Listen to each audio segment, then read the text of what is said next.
បើគ្មានសៀវភៅដែលបង្រៀនមនុស្សល្អឲ្យខ្លាយទៅជាមនុស្សរឹងមាំនិងខ្លាំងទេគឺមនុស្សអាក្រក់ៗនឹងឈ្នះគ្រប់ពេលវេលាបើគ្មានសៀវភៅដែលបំផុសស្មារតីឲ្យមនុស្សគិតសង្គមទេគឺសង្គមនឹងកំព្រាឥតទីពឹងខ្ចាត់ព្រាត់តាមយថាកម្មក្នុងដៃអ្នកនយោបាយទុច្ចរិតមិនបង្រៀនមនុស្សឲ្យចេះថែរក្សាសង្គមតែបែរជាបង្រៀនមនុស្សឲ្យបូមប្រយោជន៍ពីសង្គមវិញដល់យូរទៅមានតែអ្នកបេះផ្លែតែគ្មានអ្នកដាំថែបើដូច្នេះសង្គមនឹងរស់នៅស្គមរីងរៃរហូតដល់ថ្ងៃចុងក្រោយតើអ្នកណាជាស្មេទស្សនៈសៀវភៅល្អព្យាបាលសង្គមតែសៀវភៅអាក្រក់នឹងបំពុលសង្គមនេះជាបញ្ហាកង្វល់ដែលអ្នកសរសេរនិងអ្នកនិពន្ធត្រូវគិតគូរយ៉ាងប្រុងប្រយ័ត្នចំពោះសម្ដីរបស់ខ្លួនអក្សរមួយឃ្លានិងសម្ដីមួយម៉ាត់គឺជាអ្នកឆ្លាក់ខួរក្បាលមនុស្សអ្នកនិពន្ធខ្មែរយើងគួរធ្វើខ្លួនប្រៀបដូចជាធុងចម្រោះដែលដើរតួនាទីជាអ្នកបន្សុទ្ធគំនិតទស្សនៈថ្មីពីខាងក្រៅប្រៀបដូចជាទឹកហើយអ្នកអានប្រៀបដូចជាអ្នកទទួលទានទឹកបើធុងចម្រោះទឹកច្រោះទឹកមិនបានស្អាតល្អទេនឹងនាំជំងឺដល់អ្នកផឹកសង្គមត្រៀមខ្លួនធ្វើជាអ្នកនិពន្ធខ្ញុំមិនយល់ថាខ្លួនឯងមានចំណេះជំនាញទាក់ទងនឹងការតែងនិពន្ធទេតែខ្ញុំមានចិត្តចង់ចែករំលែកខ្លះហើយត្រឹមតែចែករំលែកប៉ុណ្ណោះអ្នកណាដែលចង់មានចំណេះផ្នែកតែងនិពន្ធរមែងពេញចិត្តទទួលយកគំនិតជាពិសេសក្នុងន័យពិចារណាប៉ុន្តែអ្នកណាដែលមានចំណេះដឹងផ្នែកនេះច្រើនមកហើយឬជាអ្នកជំនាញគឺរមែងគិតថាខ្ញុំប្រហែលជាអួតអាងបញ្ហាចិត្តសាស្ត្របែបនេះគឺជាបញ្ហាធម្មតាទេហើយក៏ពុំមែនជាបញ្ហាធំដុំអ្វីដែលត្រូវយកមកគិតដែរដោយបំពេញចិត្តមនុស្សគ្រប់គ្នាបានឡើយខ្ញុំសូមរំលឹកកាលវេលាដែលខ្ញុំនៅជាគ្រូបង្រៀនភាសាអង់គ្លេសនិងកុំព្យូទ័របន្តិចនៅក្នុងថ្នាក់រៀនមួយកម្រិតចំណេះដឹងរបស់សិស្សមានខុសៗគ្នាបើបង្រៀនមេរៀនជ្រៅពេកបង្រៀនលឿនពេកខ្លាចក្រែងលោសិស្សដែលខ្សោយគ្នារៀនតាមមិនទាន់បើបង្រៀនមេរៀនរាក់ពេកបង្រៀនយឺតជ្រុលពេកខ្លាចក្រែងលោសិស្សដែលពូកែសិស្សឆ្លាតគ្នាធុញទ្រាន់ដូច្នេះហើយមានចំណុច3ក្នុងការបង្រៀនទី1បង្រៀនដោយផ្ដោតលើសិស្សដែលពូកែទី2បង្រៀនដោយផ្ដោតការយកចិត្តទុកដាក់ចំពោះសិស្សខ្សោយនិងទី3បង្រៀនសិស្សពូកែផងនិងបង្រៀនសិស្សខ្សោយផងតែត្រូវលៃលកមកបង្រៀនជាពីរនេះជាស្ថានភាពសិស្សនៅតាមអង្គការក្រៅរដ្ឋាភិបាលខ្លះប៉ុណ្ណោះតើអនាគតជាអ្នកនិពន្ធគួរត្រៀមខ្លួនបែបណាបើយើងចង់ធ្វើជាអ្នកនិពន្ធជាដំបូងបំផុតគឺមិនមែនទៅរៀនជំនាញតែនិពន្ធឬវិធីសាស្ត្រជោគជ័យខាងតែនិពន្ធទេពីព្រោះបើយកការតែនិពន្ធមកបង្រៀនជាវគ្គជោគជ័យនិពន្ធជាទស្សនៈខ្ញុំយល់ថាបាត់តម្លៃពិតនៃអ្នកនិពន្ធអស់ហើយចុះបើថាខុសអញ្ចឹងតើគួរធ្វើបែបណាវិញក្នុងនាមជាគ្រូបង្រៀនដែលមានចំណេះដឹ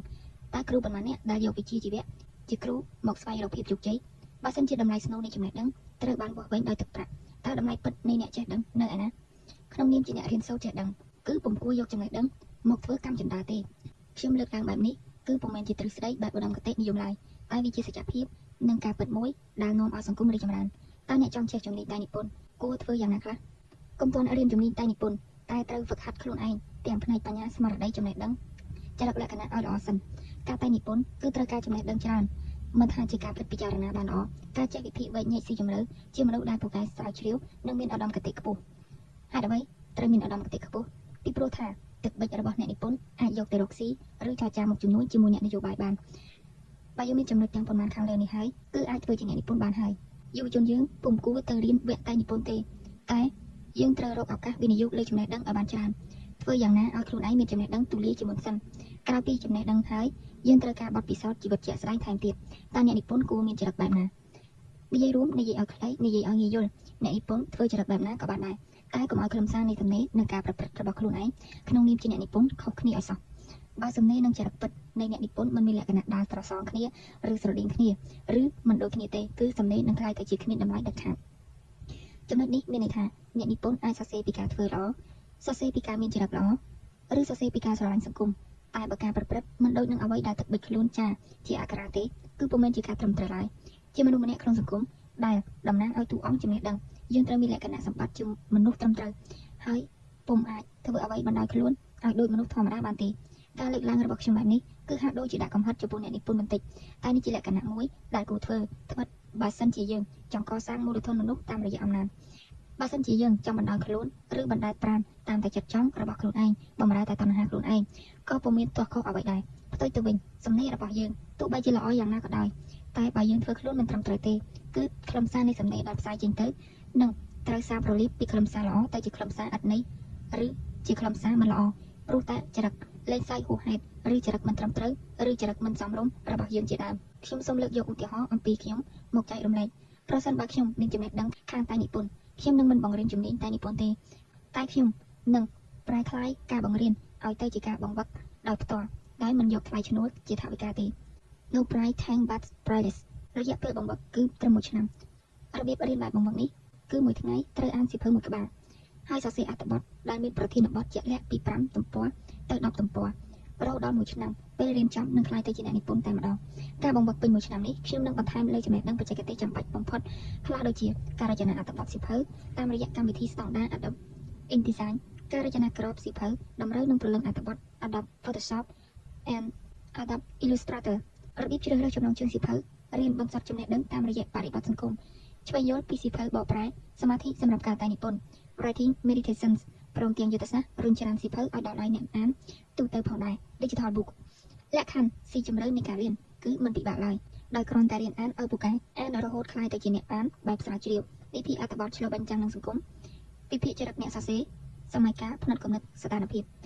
បន្តមកគឺអានមនុស្សនិងអានពីសង្គមក្រោយពីបង្វឹក1ឆ្នាំពេញហើយខ្ញុំហ៊ានធានាថានឹងក្លាយទៅជាអ្នកនិពន្ធដែលមានគំនិតសរសេរសម្បូរបែបបទចេះរៀងស្ងួតយើងនឹងមិនហ៊ានបើកវគ្គបង្រៀនជោគជ័យតែនិពន្ធទេតែបាត់ពេលណាដែលយើងចេះនិពន្ធពិតប្រាកដ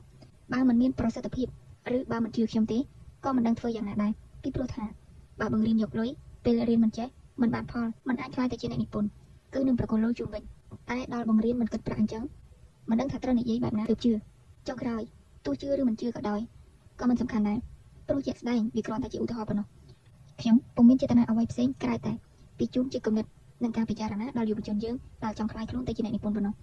ប្រឹងប្រែងរៀនសូត្រកុំចេះតែឈូឆាយតាមការបញ្ចុះបញ្ចូលពីព្រោះការងារខ្លះវាមិនស្រួលដូចអ្នកបង្រៀនវគ្គជោគជ័យខ្លះនិយាយទេនៅក្មេងប្រឹងរៀនប្រឹងអានសៀវភៅឲ្យបានច្រើនចេះអត់ធ្មត់លុបដំខ្លួនឯងឲ្យល្អសិនហើយសន្សំបទពិសោធន៍ឲ្យបានច្រើនទោះយើងចង់ធ្វើអ្វីក៏អាចធ្វើបានដែរតែត្រូវធ្វើឲ្យត្រូវផ្លូវ